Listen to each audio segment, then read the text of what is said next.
At the heart of this verse is the idea that when we are at our worst, in terms of our feelings, when we are troubled, when we are brokenhearted, when we are so overwhelmingly crushed in spirit, where we feel like there is no hope, there is hope.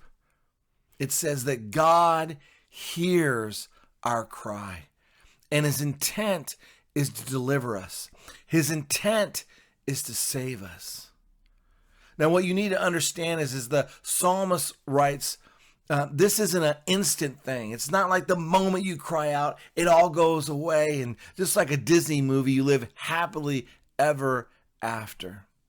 It acknowledges that life is troublesome. It acknowledges there is much that breaks our hearts. It acknowledges that we are crushed in spirit. And often we don't feel like going on. But in the midst of this, there is hope. Now, don't be dismayed by the beginning that says the righteous cry out. That word righteous isn't reflecting someone who has it all together, because if they have it all together, they don't really have trouble or brokenheartedness or a crushed in spirit. But rather, in the New Testament, it says that God, through Christ, has given us his righteousness. In essence, the righteous is another term for God's children. Somebody who is wrestling with life, who feels troubled by life, who's brokenhearted, even feels crushed in their spirit, and yet they know there's a good God who loves them, who died for them and cares. And so they cry out to him. They cry out to Abba Father, their daddy. And it says that he hears them.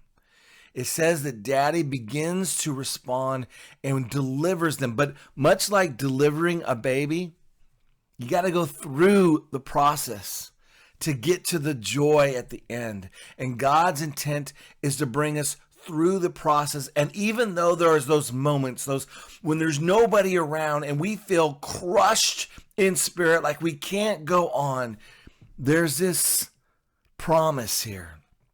God will save his kids.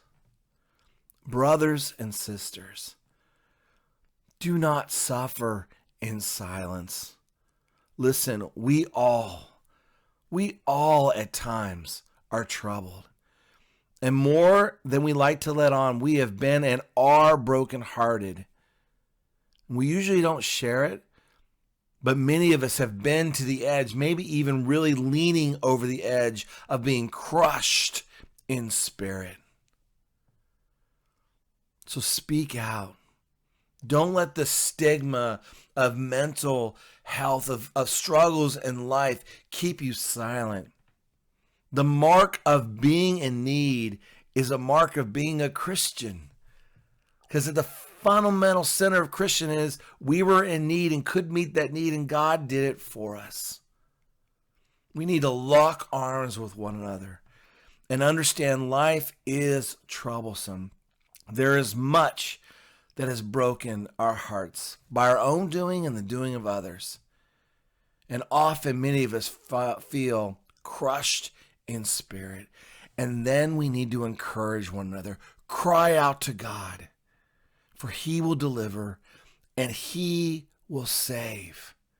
One step at a time. Locked in arm with brothers and sisters in Christ and health professionals and family and friends.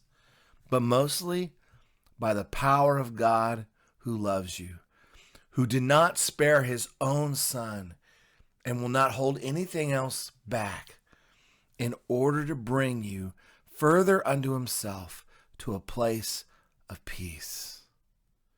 May you put your eyes on Jesus. And as you walk this life, as troublesome as it is, may you find encouragement and peace.